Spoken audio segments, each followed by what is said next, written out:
Cheers, John. Thank you very much. Gary's a Liverpool fan. Hello. Hello there. How are you? You How are okay? you, mate? What do you want to say? Yeah, very well, very good. Great show. Declan Rice.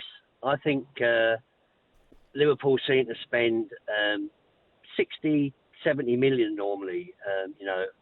A little bit more for Van Dijk, obviously. But I think he'd work in quite well with Thiago and Fabinho.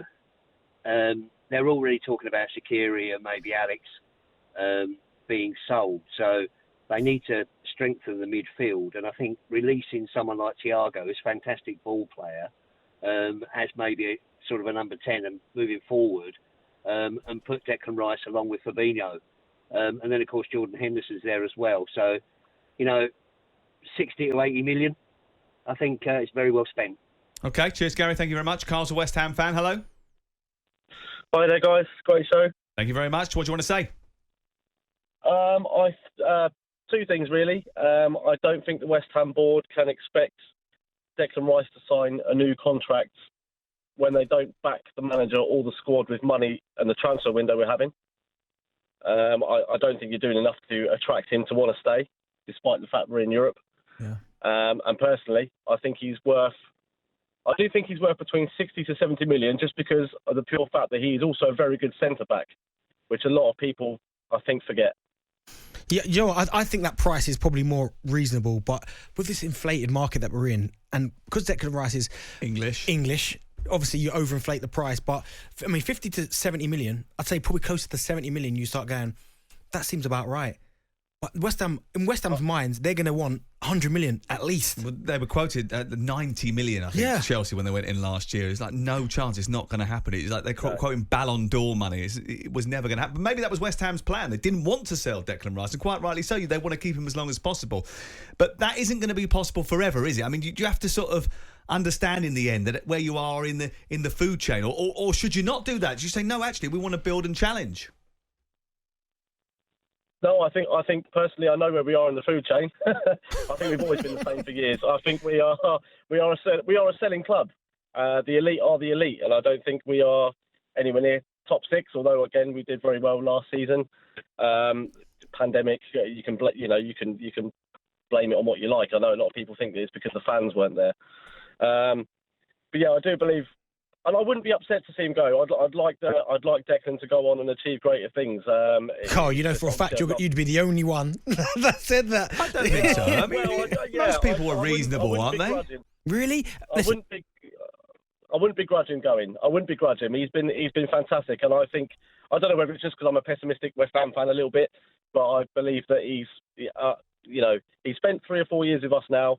And he's growing into that player. You saw with England, I think he's fantastic. Yeah, Carl's a sensible West Ham United fan. He's got, a brain in his head. He's got his head on his shoulders. Yeah. He understands that, Declan Rice is going to want to better himself. So he's go with my blessing. Okay. I'm sure most West Ham fans feel like that. Okay, so why do West Ham fans hammer Lampard when he left? What did he do? Well, because at the time, Chelsea hadn't established themselves just yet. They were on the way to doing so. Well, I don't understand that. Do you know what I mean? So 08717 Start again. Go. 08717 223344 is the number to call if you're a West Ham fan who is not happy about the idea that Declan Rice wants to, continue his self-improvement and go to a club that's further up the food chain than West Ham United. Morris is a Manchester United fan. Hello. Hello, good evening, fellas. You're right. Good evening. Yeah, not bad. First thing, right, we don't want Declan Rice. He's overpriced and he's overrated. Because why would we pay 100 million for him when you can go and get Phillips, who are better than him in the Euro? You can go and get the number 1 or the number 2 holding midfielder in England, Ndidi. I love Ndidi. I love him. Morris, you are preaching to the converted. Honestly, here. We absolutely love Wilfred Ndidi. Well, I think if United got him, we'll win the league. Without a shadow of a doubt. They'll certainly be closer. Leicester fans will hate us because we did last Friday. Last Friday we were talking about how great Ndidi is and how we didn't understand how a top 4 club hadn't gone after him. So if you're a Manchester United, if you were in charge of Manchester United's purse strings, how much would you pay for Ndidi? He's 24 as well. What about 80? Leicester would take that, wouldn't they? I thought that's why they bought Samare in the summer, because they were expecting a bid for Ndidi. I genuinely think he is one of the best two holding midfield players in the Premier League. Kanté is Kanté. Yeah. But indeed, Conte. Yeah, Conte, sorry. It's Conte, Conte. get it right. But Wilfred Ndidi is top draw. He is. He's unbelievable. Unbelievable. He's got telescopic limbs that can wrap themselves around the ball. He reads it, fantastic, gets into great positions.